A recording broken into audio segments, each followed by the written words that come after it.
Merci, Monsieur le Président. Je ferai l'explication de vote en même temps, si vous le permettez.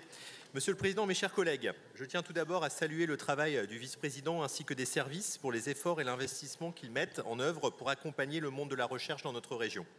Le schéma régional de l'enseignement supérieur, de la recherche et de l'innovation, le SRESRI, ainsi que cette délibération incarne une ambition régionale forte dans ce domaine.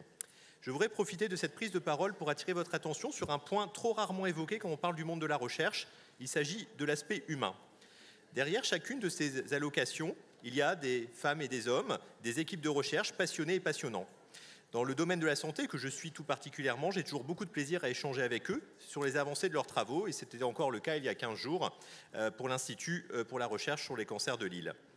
Ces chercheurs et chercheuses sont aussi des vecteurs de transmission des savoirs et de vocation pour les jeunes générations. J'invite d'ailleurs chacun, par exemple, à assister à l'opération Ma thèse en 180 secondes, dont la 10e édition a eu lieu cette année avec le soutien de la région.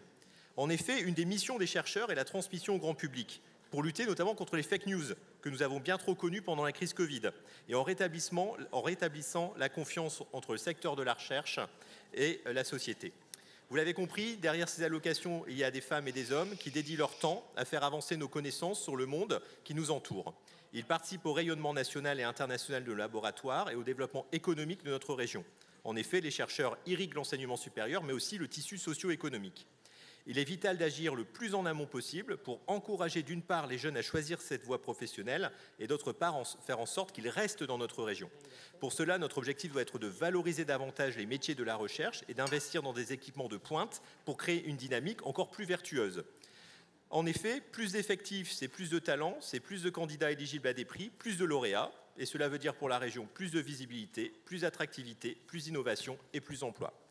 Les thèses peuvent aussi nourrir les politiques publiques, avec par exemple les thèses CIFRE dans les collectivités. Il faut aussi accompagner les projets émergents, comme par exemple les recherches en soins primaires qui se développent dans les territoires, avec l'augmentation des maisons de santé pluriprofessionnelles universitaires et la réforme des 3e cycles des études de médicales et pharmaceutiques. Je salue les nombreux talents issus de nos écoles d'ingénieurs, nos universités, ainsi que des écoles doctorales, le CNRS, l'INSERM. Il est de notre rôle de les soutenir le plus possible pour qu'ils puissent s'épanouir professionnellement en Hauts-de-France. C'est pour cela que le groupe UDI votera cette délibération. Je vous remercie. Merci beaucoup, Élodie Cloez.